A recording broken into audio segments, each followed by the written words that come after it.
সবচেয়ে বাংলাদেশের জায়গায় আনাচের কাছে পৃথিবীতে যাকে একটা নিকৃষ্ট হিসাবে উদাহরণ হিসাবে পেশ করা হয়েছে, নির্লজ্জভাবে এটাকে উপস্থাপন করা হয়েছে। আমরা নারায়ণগঞ্জবাসীর দায়িত্ব আজকে কি আপনারা নিতে পারবেন?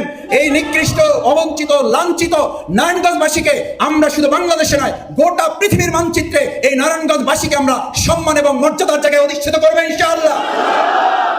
আসসালামু আলাইকুম। শেখ হাসিনার দায়িত্বহীন বক্তব্যের কারণে শুধু গণহত্যা নয়, তার এই আদর্শ নিয়ে এই দেশ, এই সমাজ, এই পৃথিবীতে আর কেউ কোনোদিন রাজনীতি করতে পারবে না। সুপ্রিয় দর্শক, ঢাকা মহানগরী দক্ষিণের সেক্রেটারি ডক্টর শফিকুল ইসলাম মাসুদ এসব কথা বলেন। আমরা তার মুখ থেকে বিস্তারিত জেনে আসব। নারায়ণগঞ্জ মহানগরী উদ্যোগে আয়োজিত আজকের এই বিশাল কর্মী সম্মেলনের সম্মানিত সভাপতি, বাংলাদেশের তরুণ মেধাবী ছাত্রদের প্রিয় ঠিকানা বাংলাদেশ ইসলামী ছাত্র শিবিরের সাবেক কেন্দ্রীয় সভাপতি, আমার একান্ত প্রিয় ভাই, কেন্দ্রীয় কর্মপরিষদ সদস্য, সাবেক ছাত্রনেতা, জননেতা আব্দুল জব্বার, আজকে প্রোগ্রামের সম্মানিত প্রধান অতিথি, বাংলাদেশ জামাত ইসলামীর সংগ্রামী সহকারী সেক্রেটারি জেনারেল, বিশিষ্ট আলেমেদিন, জননেতা জনাব মাওলানা এটিএম মাসুম, আজকের প্রোগ্রামের সম্মানিত অন্যতম বিশেষ অতিথি, আমার একান্ত শ্রদ্ধাভাজন অত্র অঞ্চলের বিশিষ্ট মুরব্বী, আমাদের শ্রদ্ধাভাজন কেন্দ্রীয় কর্মপরিষদ সদস্য জনাব মায়ানুদ্দিন ভাই, নারায়ণগঞ্জ জেলা, ঢাকা জেলা, নরসিংদী জেলা, মুন্সিগঞ্জ জেলার সম্মানিত আমিরবৃন্দ, নারায়ণগঞ্জ মহানগরী জেলার সম্মানিত নেতৃবৃন্দ, ওলামা ইকরাম, ইমাম, খতিব, শিক্ষক, শ্রদ্ধাভাজন সুধীমণ্ডলী, সাংবাদিক ভাই বন্ধুগণ, সম্মানিত ছাত্র যুবক ভাইয়েরা, আসসালামু আলাইকুম রহমতুল্লাহি ওয়া বারাকাতুহু। আল্লাহ শুকরিয়া আদায় করছি যে আল্লাহ তাআলা আমাদের এই প্রিয় মাতৃভূমি বাংলাদেশের 2024 সালের 5ই আগস্ট পরবর্তী ছাত্র জনতার সফল গণ অভ্যুত্থানের মধ্য দিয়ে আমাদেরকে একটি সুন্দর পরিবেশে উন্মুক্তভাবে এখানে বসে আল্লাহর শুকরিয়া আদায় করার তৌফিক দিয়েছেন। সেই আল্লাহ তাআলার প্রতি প্রাণ খুলে আমরা সবাই শুকরিয়া আদায় করি আলহামদুলিল্লাহ। সম্মানিত ভাইয়েরা, বাংলাদেশের বর্তমান প্রেক্ষাপট যদি আপনারা সামনে রাখেন, আমরা যদি সামনে রাখি, বিশেষ করে যে নারায়ণগঞ্জে আমরা এখানে বসেছি, গোটা বাংলাদেশ শুধু নয়, গোটা পৃথিবীর মানচিত্রে বাংলাদেশকে একটা সন্ত্রাস এবং ত্রাসের রাজত্ব হিসাবে পরিচিত করা হয়েছিল এবং সেই সন্ত্রাস এবং দখলদারিত্বের রাজত্বের মূল নায়ক হিসাবে যারা এই নারায়ণগঞ্জের ভূমিকা রেখেছেন, আমরা আজকে ঘৃণা এবং ধিক্কার জানাই আমাদের এই প্রিয় মাতৃভূমি রক্তে রঞ্জিত শহীদদের বাংলাদেশকে। তারা সন্ত্রাস এবং নৈরাজ্যের রাজ্যাত্বের পাশাপাশি খেলা হবে বলে আমাদেরকে যে অপমান লাঞ্ছনা করেছেন, সেখান থেকে হেফাজত করেছেন। ভবিষ্যতে আর খেলা হবে না, এখন শুধু ন্যায়ের প্রতিযোগিতা হবে। আমরা খেলার রাজত্ব শেষ করে দিয়েছে ছাত্র জনতা। আপনাদের সেই খেলায় আপনারা অবতীর্ণ হওয়া তো দূরের কথা, খেলার মাঠে নামা তো দূরের কথা, আপনারা বারবার এই জাতিকে নিয়ে যে মস্করা করেছেন, বারবার নারায়ণগঞ্জবাসীকে যে বিশ্বের দরবারে অপমান এবং লাঞ্ছিত করেছেন। আমরা আজকে শিল্পকলা একাডেমি, বাংলাদেশ জামাত ইসলামী, এখানকার কর্মী এবং সম্মানিত সুধীমণ্ডলী, সাংবাদিক ভাই বন্ধুদের কাছে অঙ্গীকার করছি, সন্ত্রাস এবং দখলদারিত্বের সেই রাজত্বের খেলা থেকে আমরা ন্যায়, সততা, দক্ষতা, দেশপ্রেমের প্রতিযোগিতায় নারায়ণগঞ্জকে পরিচিত করব ইনশাআল্লাহ। কারণ আমাদের শিক্ষার্থী ছাত্র জনতা যে স্লোগান তুলেছিল সেদিন রাজপথে, বুলেটের সামনে জীবন বাজি রেখেছিল, তাদের স্লোগান ছিল উই ওয়ান্ট জাস্টিস। আমরা ন্যায় বিচার চাই, আমরা ন্যায়ের শাসন চাই। এই জাস্টিসের কথাই ইসলাম বলে, এই জাস্টিসের কথাই বাংলাদেশ জামাত ইসলামী বলেছে। জাস্টিস মুখের কথায় হয় না, সন্ত্রাসের গডফাদারদেরকে দিয়ে জাস্টিস করা যায় না বলেই আজ বাংলাদেশ জামাত ইসলামীর প্রতি এদেশের সাধারণ মানুষের ভালোবাসা কয়েক কোটি গুণ বৃদ্ধি পেয়েছে। আমাদের সাধারণ শিক্ষার্থী বন্ধুরা স্লোগান তুলেছিল, আমরা বৈষম্যহীন একটা রাষ্ট্র প্রতিষ্ঠা করতে চাই। আমি সাংবাদিক বন্ধুরা আছেন, সুধীমণ্ডলী আছেন, শিক্ষক, বুদ্ধিজীবী আছেন, এখানে আমাদের সম্মানিত ভাইয়েরা এখানে আছেন। বৈষম্য রাষ্ট্র ছিল তো একটা জাহিলি রাষ্ট্র। প্রিয় নবী মুহাম্মদ রাসূলুল্লাহ সাল্লাল্লাহু আলাইহি ওয়াসাল্লাম সেই বৈষম্যের রাষ্ট্রকে বৈষম্যহীন একটা রাষ্ট্রে পরিণত করার জন্য তিনি বৈষম্যের শিকার নারীদেরকে ইসলামের আলোকে তাদেরকে বৈষম্য থেকে বাঁচিয়েছেন।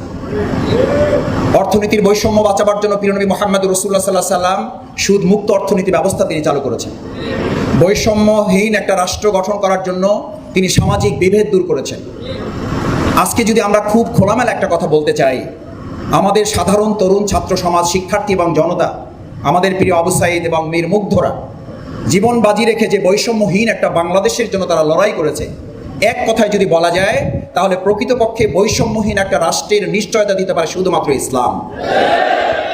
আমি আপনাদের সামনে একটি সূরা তেলাওয়াত করেছি, এটি সকলে আপনাদের মুখস্থ আছে।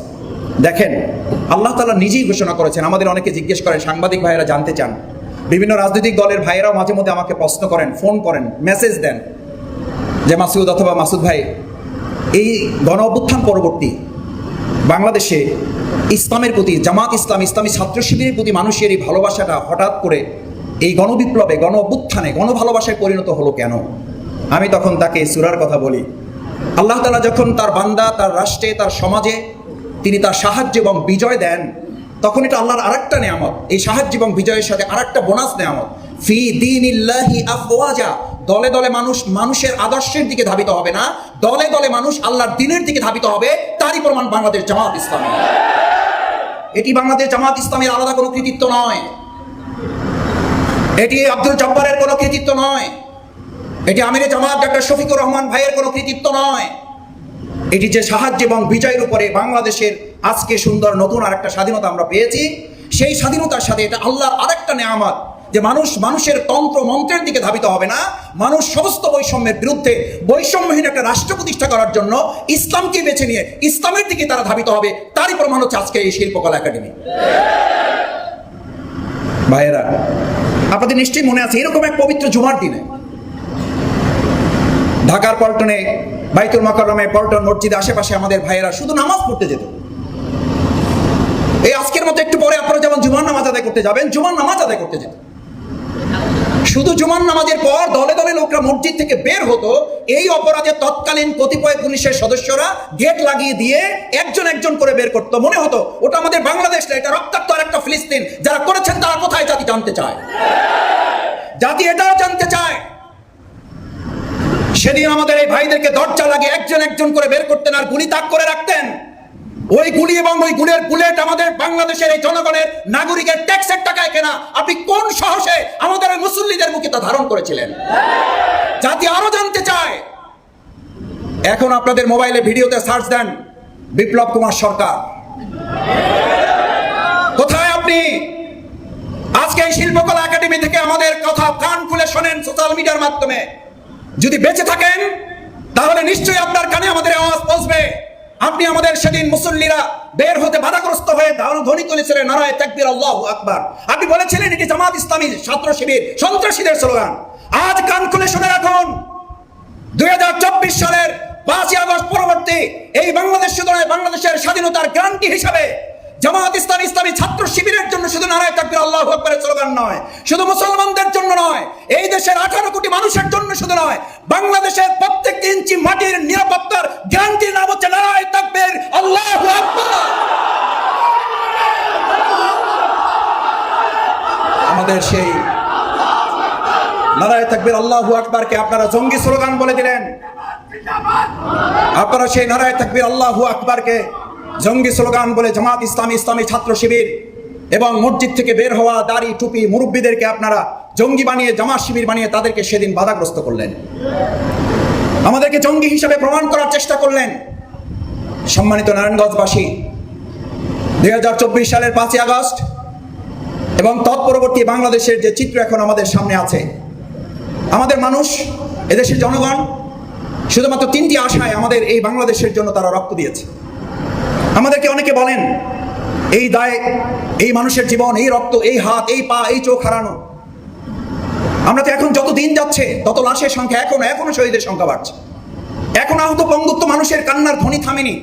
আপনারা জানেন কিনা, নিশ্চয়ই জানেন, চক্ষু হাসপাতালে কয়েক শত শুধু আহত অবস্থায় আছে, যাদের চোখের আলো জ্যোতি আর তারা কখনো ফিরে পাবে না। সেই মানুষগুলোকে, সেই অন্ধ লোকগুলোকে জিজ্ঞেস করা হয়েছিল, এই ফ্যাসিস্ট খুনি হাসিনার সরকার এবং তার কিছু সন্ত্রাসী বাহিনী এবং পুলিশের কতিপয় সদস্য যারা গুলি দিয়ে আপনার চোখের জ্যোতি কেড়ে নিল, আপনার অনুভূতিটি কি? আজ নারায়ণগঞ্জবাসীর এই দায়িত্ব নিতে হবে। বাংলাদেশ জামাত ইসলামীর এই কর্মীদের দায়িত্ব কাঁধে নিয়ে এখান থেকে বিদায় নিতে হবে। ওই চোখের জ্যোতি হারানো ভাইয়েরা আনন্দের অশ্রু জড়িয়ে বলেছিল, আমার চোখের জ্যোতি দিয়ে যদি বিগত 15.5 বছরের অন্ধকার দূর করে দেশকে আলোকিত করা যায়, আমার গোটা জীবনের আলো দিয়ে হলো এই বাংলাদেশকে আলোকিত করার জন্য আমি আবার জীবন দেব। আজ নারায়ণগঞ্জবাসীকে যে অন্ধকারের মধ্যে নিমজ্জিত করেছিল 15.5 বছর, তারা বলেছিল কোনো কিছুর দরকার হবে না, শুধু নারায়ণগঞ্জই যথেষ্ট। শুধু বলেছিল নেত্রী নির্দেশ দিলে আমরা এটা করে ফেলবো, শুধু বলেছিল নেত্রী নির্দেশ দিলে আমরা ওটা করে ফেলবো। আমি আপনাদের কাছে আজ নারায়ণগঞ্জবাসীকে সাক্ষী রেখে জানতে চাই, আপনার নেত্রী এমন অপকর্ম করলেন সেই নির্দেশটুকু দেওয়ারও তো তিনি সময় পেলেন না। আপনারা কার পিছনে ঘুরেছেন? বাংলাদেশ জামাত ইসলামী বারবার বলেছে, বাংলাদেশ জামাত ইসলামী এদেশের মানুষের তৈরি করা কোন তন্ত্র মন্ত্র দিয়ে একটা দেশকে মুক্ত করতে পারা যায় না, যাবে না, যাচ্ছে না। আপনারা এমন নেতা এমন নেত্রীর পিছনে ঘুরলেন যারা 5ই আগস্টের পর 6ই আগস্ট নিজেরা নিজেদের মতো পালিয়ে গিয়ে দায়িত্বহীন কণ্ঠে আপনাদেরকে জানিয়ে দিল শুধু দলের নেতা কর্মীরা, ওই দেশের প্রতিও আমাদের আর কোনো দায়িত্ব নাই। আমরা ধিক্কার জানাই প্রাচীন দল বলে নিজেদেরকে যারা পরিচয় দেন, এরকম একটা দেশের দলের কর্মী এবং দেশের জনগণের প্রতি যে আপনারা তামাশা করেছেন, এই দেশের মানুষকে নিয়ে যে আপনারা দায়িত্বহীন বক্তব্য দিয়েছেন, এই বক্তব্যের কারণে গণহত্যা শুধু নয়, এই বক্তব্যের উপর ভিত্তি করে এই দেশ সমাজ রাষ্ট্র পৃথিবী যতদিন থাকবে আপনারা আপনাদের আদর্শ দিয়ে বাংলাদেশে আর কোনোদিন রাজনীতি করতে পারবেন না। কারণ এটা জনগণের সিদ্ধান্তেরও দরকার নেই, আপনারা আপনাদের বক্তব্যের মাধ্যমে বলে দিয়েছেন এই দেশ এবং জাতির প্রতি আপনাদের আর কোনো দায়িত্ব যেহেতু নেই, আদর্শিকভাবে নৈতিক কারণে আপনারা আর এই জাতির সামনে কোনোদিন উপস্থাপিত হতে পারবেন না। সম্মানিত ভাইয়েরা, প্রধান অতিথি মূল কথা বলবেন, আমি আর দুটো কথা বলে আপনাদের কাছ থেকে বিদায় নিতে চাই। 2024 সালে 5ই আগস্ট, তার আগের 4, তার আগের 3, তার আগের 2 আমাদের ভাইয়েরা আমাদের বোনেরা 30শে জুলাই বলে নাই, মানে 1লা আগস্ট বলে নাই, 2রা আগস্ট বলে নাই, 3রা আগস্ট বলে নাই, কি বলেছিল? 32শে জুলাই, 33শে জুলাই, 34শে জুলাই, 35শে জুলাই। এই 33-35শে জুলাই পার করে যখন 1লা আগস্ট খুনি ফ্যাসিস্ট সরকার দেখলো ছাত্র জনতার আন্দোলনকে আর কোনোভাবে দমন করা যাচ্ছে না, তখন সর্বশেষ ট্রাম্প কার্ডটা তারা ব্যবহার করার জন্য ষড়যন্ত্রের অংশ হিসেবে বাংলাদেশ জামাত ইসলামী ইসলামী ছাত্র শিবিরকে নিষিদ্ধের একটা ঘোষণা তারা দিল। আমি বলি, শেখ হাসিনা বিগত 15.5 বছরে আমাদের তো কোনো উপকার করতে পারেন নাই, ব্যর্থ হয়েছেন। 1লা আগস্ট গোটা বিশ্বের দরবারে বাংলাদেশ জামাত ইসলামী ছাত্র শিবিরকে আপনি একটা উপকার করে দিয়ে গেলেন। এই দেশের মানুষ আবার নতুন করে বুঝতে পারলো যে 2024 সালের 5ই আগস্টের আগে বাংলাদেশ জামাত ইসলামী ছাত্র শিবিরকে নিষিদ্ধ করার মধ্য দিয়ে আপনি প্রমাণ করেছেন এই আন্দোলন সংগ্রামের মূল পরিকল্পনাকারী হিসেবে আপনি জামাত শিবিরকে মানুষের কাছে তুলে দিয়ে গেছেন। এবং এটাও প্রমাণ হয়েছে জামাত ইসলামী ছাত্র শিবিরকে আপনি নিষেধ করেছেন, আপনি নিষেধাজ্ঞা দিয়েছেন, আপনি আমাদেরকে নিষেধ করেছেন। আর এদেশের তরুণ ছাত্র সমাজ জামাত ইসলামী ইসলামী ছাত্র শিবিরকে বুকে ধারণ করে বিজয়ের পতাকা তারা উড্ডীন করেছে। সুতরাং জামাত ইসলামের সাথে আদর্শিক এবং রাজনৈতিকভাবে দুইভাবে জামাত ইসলামের কাছে আপনি পরাজিত হয়েছেন। আদর্শিকভাবে পরাজিত হয়েছেন, রাজনৈতিক এবং নৈতিকভাবেও আপনি পরাজিত হয়েছেন। আপনি আমাদের কাছে বুকের বুলেট চালিয়ে মনে করেছিলেন জামাত শেষ করা যাবে, পারেন নাই। আজকে বাংলাদেশে নতুন প্রশ্ন তৈরি হয়েছে, রাষ্ট্র সংস্কার, তার জন্য চাই ব্যক্তি সংস্কার। আলহামদুলিল্লাহ, আমি আপনাদের কাছে এই কথাটি বলে শেষ করতে চাই ভাইয়েরা, যে সুন্দর একটা মেরামত করা রাষ্ট্র, যে সংস্কার করা রাষ্ট্র এই দেশের তরুণ ছাত্র শিক্ষার্থী জনতা চায়। আপনি বলুন, এই সুন্দর একটা স্বপ্নের রাষ্ট্র তৈরি করার জন্য সততা দরকার, দক্ষতা দরকার, দেশপ্রেমের দরকার। আজকে অন্যান্য দলকে এই 3টা জিনিস প্রমাণ করতে হবে, আর ইতিমধ্যে বাংলাদেশ জামাত ইসলামী তা প্রমাণ করে জাতির কাছে নিজেদেরকে উপস্থাপন করেছে। দুর্নীতিতে নিমজ্জিত একটা সরকারের মধ্যে বাংলাদেশ জামাত ইসলামের 2 জন মন্ত্রী 3টি মন্ত্রণালয় পরিচালনা করে। এই সাংবাদিক ভাইদের মধ্যেও নিশ্চয়ই তখন কেউ কেউ ছিলেন, সেই তথ্য এখনো সংসদে আছে, সেই তথ্য টিআইবির কাছে আছে, সেই তথ্য প্রেস ক্লাবে সাংবাদিক সম্মেলনের কাছে আছে। ওই মন্ত্রী 2 জন জামাত ইসলামীর আমির এবং সেক্রেটারি জেনারেল মাওলানা মতিউর রহমান নিজামী আলিয়াস রহমান মুজাহিদ ভাই প্রমাণ বলেছিলেন, আমরা যদি 2 টাকার দুর্নীতি করেছি প্রমাণ করতে পারে, শুধু মন্ত্রণালয় নয়, শুধু সংসদ সদস্য নয়, আমরা জামাত ইসলামীর সাধারণ সহযোগী সদস্য পদ থেকে প্রত্যাহার করব। কেউ আজ পর্যন্ত তা প্রমাণ করতে পারে নাই, এটি প্রমাণিত জামাত ইসলামী সৎ।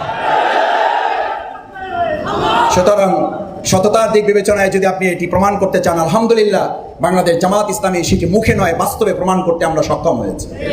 দ্বিতীয়ত, এই দেশের ছাত্র জনতা এখন কি চায়? দক্ষতা চায়। আমাদেরকে কেউ কেউ মনে করে আমরা শুধু মসজিদে ইমামতি করতে পারি, কেউ কেউ মনে করে খুব বড় জোর হইলে আমরা জানাজা ইমামতি করে দাফন কাফন সম্পন্ন করা টুকটাক যোগ্যতা আমাদের আছে। মিলাদ শরীফ পড়ায় হয়তো আমরা টুকটাক কাজ মানুষের হৃদয় অর্জন করতে পারি। কিন্তু আজকে প্রমাণ হয়েছে বাংলাদেশ জামাত ইসলামী সততার পাশাপাশি দক্ষতার মানদণ্ডে অন্য যে কোনো দুনিয়াবী দৃষ্টির চেয়ে আমরা আমাদের জায়গায় মানুষের কাছে আস্থা অর্জন করতে সক্ষম হয়েছে। তৃতীয়ত, সবচেয়ে বড় আজকে দেশের জন্য সংকট, যারা অন্তর্বর্তীকালীন এই সরকারের দায়িত্বে এখন আছেন, যারা কাজ করছেন, তারা প্রতিবার বারবার বলছেন আমাদের কিছু সৎ লোক হয়তো টুকটাক পাওয়াও যাচ্ছে, কিছু দক্ষ যোগ্য লোক হয়তো পাওয়াও যাচ্ছে, কিন্তু সবচেয়ে সংকট হচ্ছে যেটা দেশপ্রেমিক লোকের অভাব। আপনাদের মনে থাকার কথা নারায়ণগঞ্জবাসী, আমাদের শ্রদ্ধেয় কর্মী ভাইয়েরা, সুধী মণ্ডলী, 2008 সালের নির্বাচন পরবর্তী বাংলাদেশ জামাত ইসলামী আমাদের দেশকে নিয়ে ষড়যন্ত্রের অংশ হিসাবে টিপাই মুখ বাদ যখন বাজার নির্মাণ পরিকল্পনা করা হয়, এই মাওলানা কি মাসুম ভাই সহ জামাত ইসলামীর তৎকালীন আমিরে জামাত মাওলানা মতিউর রহমান নিজামী ভাই, সৈয়দ আলী হাসান মোহাম্মদ মুজাহিদ ভাইয়ের নেতৃত্বে সারা দেশে আমরা তীব্র আন্দোলন করে দিলে সেদিনই প্রমাণ করেছিলাম নির্বাচনে আমাদেরকে হারিয়ে দেওয়া হলেও জনগণের ভালোবাসার কাছে আমাদেরকে হারাতে পারবেন না। আমরা সেদিন প্রমাণ করেছি আধিপত্য গোষ্ঠীর কাছে আমাদের নেতৃবৃন্দ ফাঁসির মঞ্চে দাঁড়িয়েছে, দেশপ্রেমের প্রশ্নে, ইমানের প্রশ্নে আপোষ না করে আমরা শাহাদাতের নজরানা পেশ করেছি। আমরা সেজন্য সম্মানিত ভাই এবং বন্ধুগণ, আপনাদের কাছে অনুরোধ করতে চাই, আসুন যারা কর্মী হিসাবে এখানে এসেছি, যারা সুধী হিসাবে এসেছি, যারা সহানুধ্যায়ী ভালোবাসার অংশ হিসাবে এসেছি, আমাদের ভালোবাসাটা শুধুমাত্র যেন জামাত ইসলামের প্রতি না হয়, আমাদের ভালোবাসাটা হবে আমাদের ইসলামের প্রতি, আমাদের ভালোবাসাটা হবে আমাদের প্রিয় রাষ্ট্র বাংলাদেশের জন্য। সেই জন্য এই সততা, দক্ষতা এবং দেশপ্রেমের চেতনায় উজ্জীবিত একটা গোষ্ঠী, একটা দল, একটা শ্রেণী যদি আমরা উত্তরণ করতে পারি, তাহলে বিশ্বাস করি আমাদের অসংখ্য শহীদেরা, আমাদের অসংখ্য হাতহারা, পাহারা, পঙ্গু, চোখহারা ভাই এবং বোনদের এই সুন্দর স্বপ্নের বাংলাদেশ জামাত ইসলামী গড়ে তুলতে পারবে ইনশাআল্লাহ। সেজন্য আগামী দিনে বাংলাদেশ জামাত ইসলামী এবং ইসলামী ছাত্র শিবির, বিশেষ করে আমাদের এই নারায়ণগঞ্জ মহানগরীর সবচেয়ে বাংলাদেশের জায়গায় আনাচে কানাচে পৃথিবীতে যাকে একটা নিকৃষ্ট হিসাবে, উদাহরণ হিসাবে পেশ করা হয়েছে, নির্লজ্জভাবে এটাকে উপস্থাপন করা হয়েছে, আমরা নারায়ণগঞ্জবাসীর দায়িত্ব আজকে কি আপনারা নিতে পারবেন? এই নিকৃষ্ট, অবঞ্চিত, লাঞ্ছিত নারায়ণগঞ্জবাসীকে আমরা শুধু বাংলাদেশে নয়, গোটা পৃথিবীর মানচিত্রে এই নারায়ণগঞ্জবাসীকে আমরা সম্মান এবং মর্যাদার জায়গায় অধিষ্ঠিত করবো ইনশাআল্লাহ। এটা করার জন্য আপনাদেরকে আজকে সিদ্ধান্ত নিয়ে যদি বের হতে পারেন, এই অবহেলিত, এই লাঞ্ছিত, এই অপমানিত, এই নিকৃষ্ট নারায়ণগঞ্জবাসী হিসাবে যাদেরকে আমাদেরকে পরিচিত করিয়েছে, তাদের অনুপস্থিতিতে আমরা আমাদের এই প্রিয় নারায়ণগঞ্জবাসীকে সম্মান এবং মর্যাদার আসলে তাদেরকে অধিষ্ঠিত করবো ইনশাআল্লাহ। সেই প্রত্যাশা ব্যক্ত করে আবারও আপনাদের সবাইকে ধন্যবাদ এবং কৃতজ্ঞতা জানিয়ে আগামী দিনের যে কোনো দাবি আদায়ে বাংলাদেশের বিরুদ্ধে যে চলমান এখনো কিছু ষড়যন্ত্র ঘাপটি মেরে থাকা লোকেরা করছেন, আমরা তাদেরকে হুঁশিয়ার করতে চাই, রাজপথে মোকাবেলা করে ব্যর্থ হয়ে গর্তের মধ্যে লুকিয়ে হুঙ্কার করে লাভ হবে না, সেখান থেকে খুঁজে বের করে, বেনজির যেমন বলেছিলেন গর্ত থেকে বের করা হবে, আজকে জনগণ দায়িত্ব নিয়েছে গর্ত থেকে বের করে আপনাদের ষড়যন্ত্রের উচিত জবাব দেওয়া হবে। সুতরাং ষড়যন্ত্র বন্ধ করুন, দেশের মানুষের কাছে আত্মসমর্পণ করেছেন, এবার নিজেদের দায় স্বীকার করে বিচারের মুখোমুখি হন, তাহলেই হয়তো ভবিষ্যতে আপনাদের জন্য কোনো রাস্তার পথ খোলা থাকতেও পারে। সেই প্রত্যাশা ব্যক্ত করে আবার আপনাদের ধন্যবাদ জানিয়ে কথা শেষ করছি। আল্লাহ হাফেজ। বাংলাদেশ জিন্দাবাদ, বাংলাদেশ জামাত ইসলামী জিন্দাবাদ, নারায়ণগঞ্জ। সুপ্রদর্শক, জামাতদার ডক্টর শফিকুল ইসলাম মাসুদের এই বক্তব্যটি আপনারা কীভাবে দেখছেন, কীভাবে মূল্যায়ন করছেন, অবশ্যই আপনাদের মূল্যবান মন্তব্য কমেন্ট বক্সে জানাবেন। সবসময় সত্য নির্ভর তথ্য পেতে স্বাধীন বাংলা ইউটিউব চ্যানেল সাবস্ক্রাইব করে আমাদের সাথে থাকুন। আসসালামু আলাইকুম রহমতুল্লাহি ওয়া বারাকাতুহু।